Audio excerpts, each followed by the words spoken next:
তুই না খুব যন্ত্রণা দিচ্ছিস। চল চল খেতে চল। চল। আরমান এবং সুলতানার সাথে অবশ্যই আলাপ করে নেবেন, এটা আপনার জন্য প্লাস পয়েন্ট হবে। আমান, আমার মনে হয় সীমানা কিন্তু আমাদের খারাপ আইডিয়া দেয়নি। ঠিক আছে, তাহলে আমি বাবাকে কথাটা বলি। হ্যাঁ, আপনি হাসছেন, এদিকে তো আমার বেজ্জতির শেষ। লজ্জায় তো কাউকে মুখ দেখাতে পারছি না। বিআই সাহেব, স্ত্রী লোকদের ছলাকলা বোঝা অত সহজ নয়।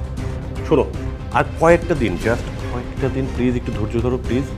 হ্যাঁ প্লিজ প্লিজ, চলো।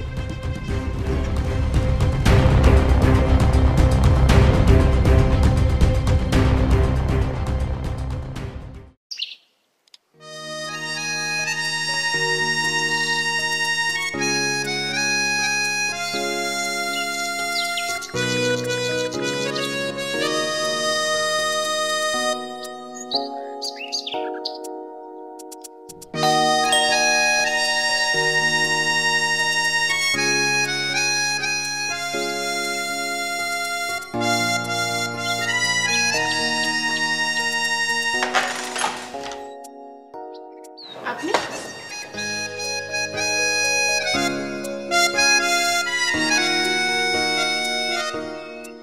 আপনি কি থানা থেকে আসছেন? আপনি কি বলছেন?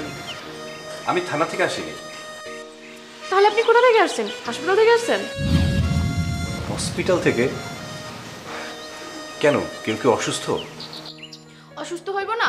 2 দিন ধরে না খেয়ে ঘুরে ঘুরে বেড়াচ্ছে। চাচি কি এখন আপনাদের হাসপাতালে আছে? আপনি সব কি বলছেন? শুনুন, আমি হসপিটাল থেকে আসিনি। আর চাচি যান কে? হারিয়ে গেছে কে? তাহলে আপনি কার কাছে আসছেন? দেখুন, আমি রিনার কাছে এসেছি। আমি রিনার বন্ধু।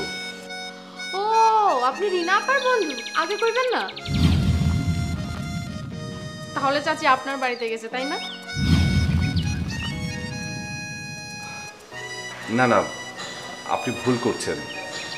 চাচি, মানে আপনার চাচি যেন আমার বাড়িতে যায়নি।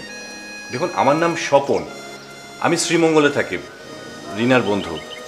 একটু কাইন্ডলি রিনাকে ডেকে দিন না, ওনাকে গিয়ে বলুন স্বপন এসছে। আচ্ছা, আপনি বসেন, আমি রিনা আপাকে ডেকে দিচ্ছি। জি প্লিজ।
কেমন আছো? এত ঝগড়া তো প্লিজ বসো।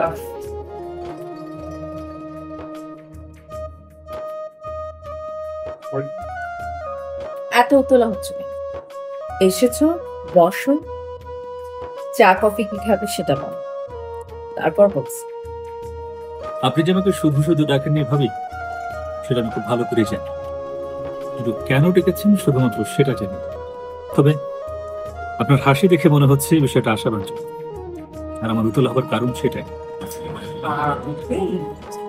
এসেছো, বসো, খাবে তারপর নাম। Excuse me, please please.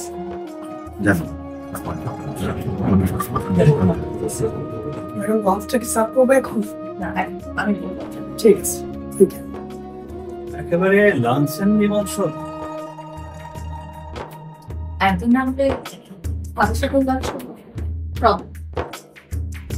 কি যে বলেন ভাবি, নো প্রবলেম। কিন্তু এখন বলুন বিষয়টা কি? ইউ আর ভেরি লাকি আসলাম, তুমি তোমার কাঙ্ক্ষিত লক্ষ্যে পৌঁছে যাচ্ছ। কিসের কথা বলছেন ভাবি, বুঝতে পারছেন? আমার এসেছে সেটা তো তুমি জানো, রাইট? হ্যাঁ জানি, দেখা হচ্ছে আমার সাথে। আমান কেন এসেছে সেটা কি তুমি জানো? যতটুকু জানি, আমার ভাইয়ের ফিনান্সিয়াল ক্রাইসিস চলছে, তার টাকার দরকার। সম্ভবত তুমি টাকার জন্য এসেছেন। হ্যাঁ, সে টাকার জন্যই এসেছে। সে চাইছে সম্পত্তির ভাগ সে নিয়ে নিতে, তারপর সম্পত্তিটাকে বিক্রি করে টাকা পাবে। এছাড়া তো তার আর কোনো ওয়ে নেই। বাবা বেঁচে থাকতে তার সম্পত্তি কখনো সে বিক্রি করবে, আর আমার ভাই বিক্রি করবে না, টাকা পাবে। এখানে আমার লক্ষ্যে বোঝানো বলছি এত অধৈর্য হচ্ছে কেন? বাবা বলেছে তার জীবন দশায় বেঁচে থাকতে সে কখনো সম্পত্তি ভাগাভাগি করবে না। সো দ্যাটস ওয়াই সে একটা উইল করে রেখে যাচ্ছে, যে উইলটা তার ছেলে মেয়ে তার মৃত্যুর পরে ভোগ করতে পারবে। That's it. আর ততদিন তিনি তার সম্পত্তিকে যক্ষের ধনের মতো আগলে রাখবেন, এক পয়সাও ছাড়বেন না, এক কানা করেও ছাড়বেন না। বাবার প্রতি রাগটা দেখে তোমার একদমই যায় না। আচ্ছা যাই হোক, তারপরে কি বলেন? আমার ভাই আমার সাথে আসলে ব্যাপারটা একটু আলোচনাই করেছে, কারণ সে খুব ভালো করে জানে বাবার কোম্পানিটা আমি দেখছি, এবং বাবার আস্থাটা পুরোপুরি আমার উপরে আছে। আমার যে কোনো উপদেশ বাবা হয়তো শুনতে পারেন। সো আমিও ভেবে দেখলাম একটা উপায় আছে যেন আমান ভাই টাকাটা পেয়ে যায়। তো কি উপায় সেটা? বাবা তার সম্পত্তি বিক্রিও করবে না, বন্টনও করবে না, কিন্তু আমি যদি তাকে বোঝাই তাহলে শেয়ার বিক্রি করার ব্যাপারে সে আপত্তি করবে না। কি বলেন? যে ব্যক্তি তার সম্পত্তি বিক্রি করবে না, সে তার কোম্পানির শেয়ার বিক্রি করে দিবে? যদি সেই ক্রেতা বিশ্বস্ত হয় অবশ্যই। আচ্ছা বুঝলাম, কিন্তু ভাবি আমার মনে হয় আপনি যেটা ভাবছেন সেটা নাও হতে পারে। কারণ আশরাফ চৌধুরী কখনোই চাইবে না তার কোম্পানির শেয়ার হোল্ডার অ্যাটলিস্ট আমি। সে কি চাইবে চাই না সেটা আমাদের দেখতে হবে। তুমি তোমার অপিনিয়ন বল, হোয়াট ডু ইউ ওয়ান্ট? অবশ্যই চাইতে হবে, কারণ এটা আমার অনেক দিনের স্বপ্ন। একদিন আমি এই চৌধুরী গ্রুপের শেয়ার হোল্ডার হব। দেখ, বাবা চৌধুরী গ্রুপের শেয়ার কিনবে না, আমিও কিনবো না, আরমানও কিনবে না, নোমান কিনবে কিনা সেটা আমি বলতে পারছি না। আর তুমি যদি বলে থাকো সুলতানার কথা, সুলতানার উপরে বাবার এমনি অনেক রাগ, আর সুলতানার যে কেনার ক্ষমতা নেই, I mean to say share কেনার ক্ষমতা নেই, সেটা বাবা খুব ভালো করে জানে। তাই নাকি?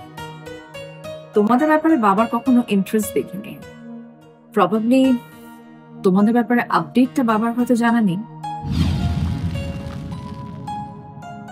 একদিন সবই জানবে ভাবি। তাছাড়া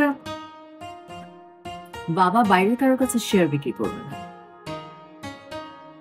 দ্যাটস ফর শিওর।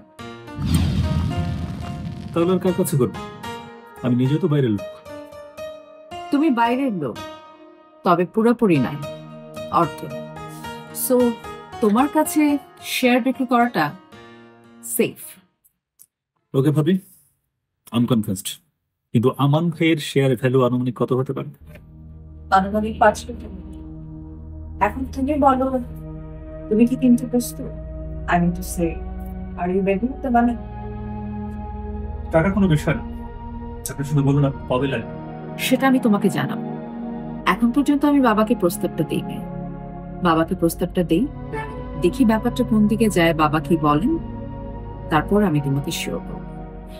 বাট এটুকু শিওর, শেয়ারটা তোমার কাছেই যান।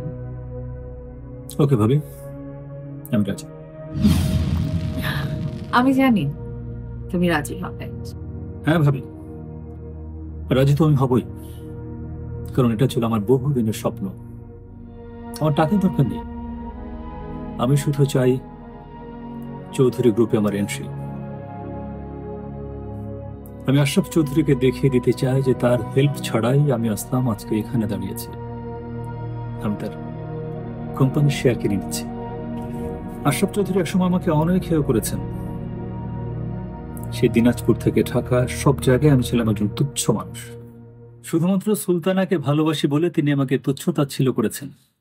তার কোম্পানিতে আমাকে শুধুমাত্র একজন কর্মচারী হিসেবে নিয়োগ দিতে চেয়েছিলেন। কিন্তু দেখুন, ভাগ্যের কি নির্মম পরিহাস, আজকে আমি তার সেই কোম্পানির একজন শেয়ার হোল্ডার হতে যাচ্ছি। আমি তাকে দেখিয়ে দিতে চাই সুলতানার হাজবেন্ড হিসেবে আমার যোগ্যতা আমি চাই। আর এভাবে আমি আমার অপমানের শোধ তুলতে চাই। ও ডিয়ার, আমি তোমার ক্ষোভের ব্যাপারটা জানি।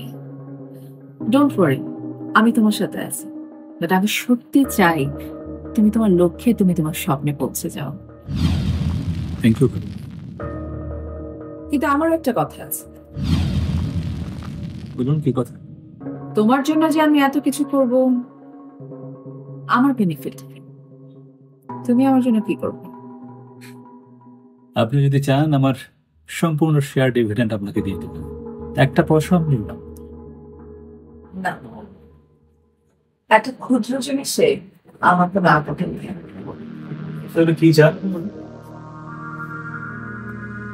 তোমার যেমন স্বপ্ন চৌধুরী গ্রুপে একজন শেয়ার হোল্ডার পাওয়ার, আমার স্বপ্ন পাওয়ার পাওয়া। আমি চৌধুরী গ্রুপে একজন প্রধান ক্ষমতাশালী হচ্ছে। আপনি চৌধুরী গ্রুপের এমডি, সবচেয়ে ক্ষমতাবান, শুধু আগে থেকে আছেন আপনি। দেখ, আমি যে ম্যাক্সিমাম শেয়ার হোল্ডারের মালিক হতো, ওদের ভাইদের মধ্যে 20% করে শেয়ার হোল্ডিং আছে। সুলতানার আছে 10%, বাবার আছে 30%। সো তুমি যদি আমান ভাইয়ের 20% কিনে নাও, তোমার আর সুলতানার হয়ে গেল 30%। ওখান থেকে তুমি যদি আমাকে 10% দিয়ে দাও, তাহলে আমার হয়ে যাচ্ছে 30%। মানে নোমান আর আমার তো সবকিছু একই। So you can understand, I guess. আমি বুঝতে পেরেছি ভাবি, ঠিক আছে। কিন্তু আমার একটা শর্ত আছে, আমি সরাসরি আমান ভাইয়ের শেয়ারটা কিনতে চাই না। কারণ আমি চাই না আমার নামটা এখানে কোনোভাবেই জড়িত হোক। আই গেস তুমি বুঝতে পারছো ব্যাপারটা। ওকে, তাই হোক। শেয়ার আমি আমার নামে কিনবো, 10% আন্ডার টেবিল আপনার কাছে ট্রান্সফার করবো। অ্যাবসলিউটলি। ওকে, ডান। ডান।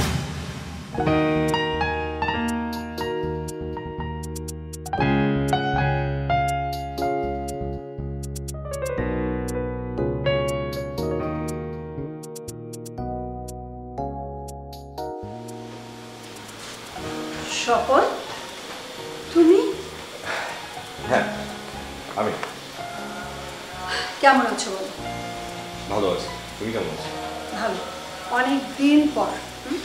হ্যাঁ, অনেক। প্লিজ বসো। হ্যাঁ, থ্যাংক ইউ।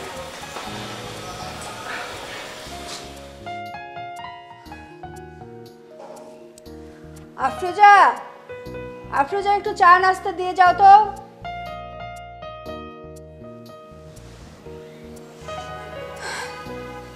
বলো, কেমন আছো? এই তো। আচ্ছা, তোমার বাসার সম্ভবত কাজের মেয়ে আমাকে দেখে কি সব উদ্ভট প্রশ্ন করলো, আর আন্টির কথাও কি যেন বলে আমি কিছুই বুঝলাম না। আম্মা বাড়ি ছেড়ে চলে গেছে। চলে গেছে? তার মানে রাগ করে চলে গেছে, তাই না? মা চলে গেছে, এখানে হাসির কোনো কথা হলো? সরি। হ্যাঁ, রাগ করেই চলে গেছে। তাহলে হয়তো আশেপাশে কোথাও আছে, রাগ কমলে চলে আসবে। 3 দিন হয়ে গেছে, মা এখনো আসেনি। ঠিক আছে, আমি তাহলে একটু খোঁজ লাগাচ্ছি, দেখি কোথায় আছে। তুমি ওরকম টেনশন করো না। প্লিজ, আমরাই দেখবো আমার মা কোথায় গেছে, এটা নিয়ে তোমাকে দেখতে হবে না। আচ্ছা, সরি। এখন বলো কেন এসেছো? অদ্ভুত ব্যাপার কি জানো, আমার কিন্তু প্রায় ঢাকাতে আসতে হয়, বলতে পারো কয়েকদিন ধরে আমি ঢাকাতে থাকছি। আজ হঠাৎ করে মনে হলো তোমাকে একটু দেখি, মানে দেখতে মন চাইলো এই আর কি। কিন্তু এসে দেখলাম তোমরা নিজেরাই খুব প্রবলেমের মধ্যে আছো। অদ্ভুত একটা ব্যাপার, মানে তোমাদের যখনই বড় কোনো প্রবলেম হয় তখনই আমি তোমাদের সামনে এসে হাজির হই। কি একটা মিরাকেল, তাই না? না, মিরাকেলের কিচ্ছু নেই, এটা হতেই পারে। আমার এক বন্ধুর কাছে শুনলাম তোমার হাজবেন্ড তিথি নামের একটা মেয়েকে বিয়ে করে চলে গেছে। এসব নিয়ে আমি তোমার সাথে কথা বলতে চাচ্ছি না। না না, আমি আসলে বলতে চাইনি, হঠাৎ মনে পড়লো তাই বললাম। যার যাবার সে যাবে, তাকে আটকে রাখা যায় না। ঠিক বলেছ, যার যাওয়ার সে চলে যাবে, চেষ্টা করলেও তাকে আটকে রাখা যাবে না। আর যে আসার সে আসবেই, তাকেও কিন্তু আটকে রাখা যাবে না। আশ্চর্য, এখানে তুমি নিজের কথা টেনে আনছো কেন? আমার কথা কই, আমি তো আমার কথা বলিনি। তাহলে এই কথা তুমি কেন বললে, যে আসবার সে আসবেই, তাকে আটকে রাখা যায় না? না মানে আমি আন্টির কথা বলছিলাম। আন্টি নিশ্চয়ই ফিরে আসবে, কেউ তাকে আটকাতে পারবে না। এটা নিয়ে তোমাকে ভাবতে হবে না। আচ্ছা ঠিক আছে, শিহাবরা কোথায় থাকে? জানি না। কেন, কোনো খোঁজ খবর নেওনি? না, প্রয়োজন মনে করিনি। আচ্ছা, শিহাব এটা কি করে করলো? দেখো, শিহাব এটা করেনি, আমি শিহাবকে দিয়ে এটা করিয়েছি। তুমি করিয়েছো মানে? হ্যাঁ, আমি করিয়েছি। কোনো সমস্যা? না না, আমার কি সমস্যা? তবুও তুমি আমার বন্ধু, তোমার খারাপ কিছু হলে আমার তো খারাপ লাগবে, এটাই তো স্বাভাবিক, তাই না? আচ্ছা, বাচ্চা কেমন আছে? হ্যাঁ, ও ভালো আছে। আচ্ছা, তুমি বিশেষ কোনো কাজে এখানে এসেছো বলো তো? না না, বিশেষ কোনো কাজে নয়, হঠাৎ করে তোমার কথা মনে পড়লো, ভাবলাম তোমাদের সাথে দেখা করে যাই, এই আর কি। ও আচ্ছা। তুমি কি এখন আমার উপর রেগে আছো? স্বপন, ওসব পুরনো কথা না আমার বলতেও ইচ্ছে করছে না, থাক না। আসলে তখন তোমার সাথে আমি অনেক বেশি অন্যায় আচরণ করে ফেলেছিলাম, তার জন্য আমি এখনো ক্ষমা প্রার্থী। স্বপন, পুরনো কথার দিকে না আগাই, আমরা সামনের দিকে এগোই। পুরনো নিয়ে পড়ে থাকলে সামনের দিকে আগানো যাবে না। শোনো রিনা, আমি তো অনেকদিন ধরে ঢাকায় থাকছি, ব্যবসায়িক প্রয়োজনে মাঝে মাঝে আসতে হয়, তাই অফিসের কাছেই গ্রিন রোডে একটা ফ্ল্যাট নিয়েছি বলতে আমি নিজে কিনে ফেলেছি। সেখানে একা থাকি, কথা বলার কোনো লোকজন নেই, মাঝে মাঝে খুব বোর ফিল করি। তোমার কথা মনে পড়লো, তাই ভাবলাম যে মাঝে মাঝে যদি চা খেতে তোমার এখানে আসি, তুমি কিছু মনে করবে না তো? না না, কি মনে করব, আফটার অল তুমি তো আমার বন্ধুই। এসো। থ্যাংক ইউ রিনা। আর শোনো, তুমি চাও বা না চাও, আমি কিন্তু আন্টিকে খুঁজে বের করব, সে যেহেতু রাগ করে চলে গেছে, আমার মনে হয় আমি খুব ইজিলি তাকে খুঁজে বের করতে পারবো। মাকে সহজেই পাওয়া যাবে না, পরিচিত কারোর বাসায় মা যায়নি। শোনো, ঢাকা শহরটা খুব বেশি বড় না, আমার বিশ্বাস খুব সহজেই তাকে খুঁজে পাওয়া যাবে। দেখো পাও কিনা। কথাটা কিন্তু একদম সত্যি, তাই একেবারে দূরে সরে যাওয়া ঠিক না, কি বলো? সেটা তো অবশ্যই। বাবা এই সময় আমাকে ডেকেছে কেন, কিছু জানো? আমি অবশ্য ওকে প্রস্তাব করেছিলাম, মানে আমার পার্সোনাল প্রপার্টি থেকে আমি ওকে কিছু দিতে চাই, কিন্তু ও তো সেটাও নিতে চাচ্ছে না। আমান ভাই হয়তো আপনার কাছে ছোট হতে চায়নি, একদিক দিয়ে কিন্তু এটা ভালো চেষ্টা। আমি যখন বাসায় গেলাম তখন আঙ্কেল ছিল না, রিনা ছিল। আমি জানতাম আমি নেই তাতে কি। যে জন্য আমি তোমাকে ফোন করেছিলাম, কাল তোমাকে একটা কাজ করতে হবে। কি কাজ বলেন?